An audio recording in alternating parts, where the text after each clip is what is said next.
আপনারা জানেন যে যে তদন্তের যে শুনানি সেটা পঞ্চমবারের মতো পিছিয়েছে। কারণ এখনো পর্যন্ত তদন্ত শেষ হয়নি এবং যে চার্জশিটটা দিয়েছে আমাদেরকে গত ডিসেম্বরের ২২ তারিখে জানানো হয় যে 90% আসলে তারা শেষ করেছে। এবং সেই 90% এ তারা আসলে যেকোনোভাবেই শেষ করেছে কোনোভাবে একজন হচ্ছে কমিশনারকে তারা হচ্ছে মূল মাস্টার মাইন্ড হিসেবে দেখিয়েছে। একদম স্পষ্টত একজন কাউন্সিলরের সাথে যার সাথে কখনো ভাইয়ের দেখা হয়নি, তার সাথে প্রকাশ্য কোনো তার শত্রুতা নেই এবং একজন বিদেশে বসে সেই কথাটা মানে শুধুমাত্র খুনের উদ্দেশ্য নিয়ে ভাইকে হত্যা করবে শুধুমাত্র কিছু বক্তব্যের জন্য, এটা কখনোই আসলে হতে পারে না। তো সেই জায়গা থেকে এই যে চার্জশিট সেটার উপর আমাদের কোনো ধরনের আস্থা নেই। যে 90%-এর কথা বলছে সেটাতে বেসিক্যালি 40%-এর মধ্যেও তথ্য নাই। এবং এই যে তথ্য এটা আসলে আমরা বুঝি যে বাংলাদেশের যে তদন্ত গোয়েন্দা সংস্থা যারা রয়েছে, তদন্ত যারা করছে, তারা আমাদেরকে বারবারই জানিয়েছে তাদের যেটুকু করার আছে তাদের সর্বোচ্চটুকু দিয়ে তারা করছে। তাদের ক্যাপাসিটি আসলে এতটুকু যে যতটুকু তারা দিচ্ছে এর বাইরে যাওয়ার আসলে ক্যাপাসিটিও তাদের নাই। এবং যেহেতু তাদের এই ক্যাপাসিটি নাই, আমরা বারবার বলেছি যদি আপনার প্রয়োজন পড়ে, যদি আপনার এফবিআইকে প্রয়োজন পড়ে, যদি আপনার স্কটল্যান্ড ইয়ার্ডকে প্রয়োজন পড়ে, আপনার তাদেরকে নিয়ে এই তদন্তটা করেন। বিচার কি হবে, কাকে ফাঁসি দিবে, কাকে কি করবে সেটা পরের ব্যাপার, কিন্তু মূলত যারা এটার পিছনে আছে তাদেরকে তো সামনে আনতে হবে। এই সামনে আনার কোনো প্রচেষ্টাই আমরা দেখতে পাচ্ছি না, বরঞ্চ আমরা দেখছি তড়িঘড়ি করে যে কজনের নাম সামনে এসেছে তাদেরকে যে কোনোভাবে একটা ভার্ডিক্ট দিয়ে দিয়ে এই মামলা ডিসমিস করে দেওয়ার। এইটা তো এত সহজ একটা কেস না। বাংলাদেশের ইতিহাসে এখন পর্যন্ত সবচেয়ে হাই প্রোফাইল কেসগুলোর মধ্যে অন্যতম শহীদ ওসমান হাদী হত্যার কেসটা। সেখানে যেহেতু তারা খুবই একটা মানে কি বলবো একটা প্রহসন সাজাতে চাচ্ছে বিচারের নামে, আমরা তো সেটা মেনেই নিব না। এই জন্য আমাদের দাবি যে শহীদ ওসমান হাদী হত্যার যে বিচার, এটার পিছনে স্পষ্টত এখানে হচ্ছে বিদেশি ষড়যন্ত্র, রাষ্ট্রীয় ষড়যন্ত্র এবং এখানে এস্টাবলিশমেন্ট জড়িত।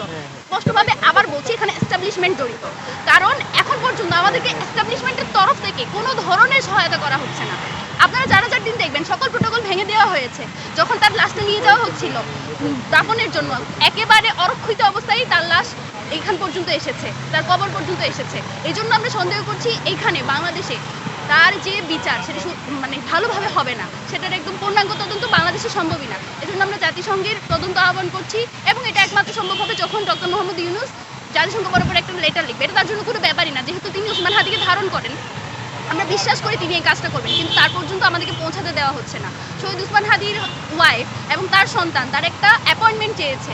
তিনি পরের দিন কিন্তু সবাইকে ডেকেছিলেন। সেদিন তো আমাদের তো সেদিন আমাদের এই দাবিটা আমরা জানিয়েছিলাম যে বিচারটা হতে হবে। আমাদের আস্থা ছিল বাংলাদেশের গোয়েন্দা সংস্থা সেটা পারবে, কিন্তু দিনে দিনে যেহেতু স্পষ্ট হয়েছে বাংলাদেশের গোয়েন্দা সংস্থা এর জন্য এনাফ না, তাদের প্রপার ক্যাপাসিটি নাই, সেই জায়গা থেকে আমরা জাতিসংঘের যে আমরা তো প্রথমে জাতিসংঘের কাছে যেতে চাইনি, আমরা তো দেশের উপর আস্থা রাখতে চেয়েছিলাম। দেশ যখন আমাদের সেই আস্থার মূল্যায়ন করতে পারছে না, যত আমাদেরকে রেসপন্স করতে পারছে না, আমাদেরকে আন্তর্জাতিক সংস্থাগুলোর কাছে যেতে হচ্ছে। এবং আমরা আশাবাদী যে ডক্টর মোহাম্মদ ইউনূসের কাছে আমরা এখানে এসে বসেছি যাতে তার পর্যন্ত কথাটা যায় যে আমরা জাতিসংঘের এই তদন্ত আহ্বানটা করছি এবং আমরা আশাবাদী যে তারা করবে। কারণ বাংলাদেশে এই মুহূর্তে ওসমান হাদী হত্যা যদি বিচার নিশ্চিত না হয়, যে সরকার আসবে, আপনারা বলছেন সামনে নির্বাচন, এটা হবে সেটা হবে, ওসমান হাদী হত্যার যদি বিচার না হয়, আপনার যে পরবর্তী রাষ্ট্র সেটাও এরকম একটা আনস্টেবল অস্থিতিশীল একটা রাষ্ট্রই থাকবে, সেখানে কোনো পরিবর্তন হবে বলে আমরা বিশ্বাস করি না।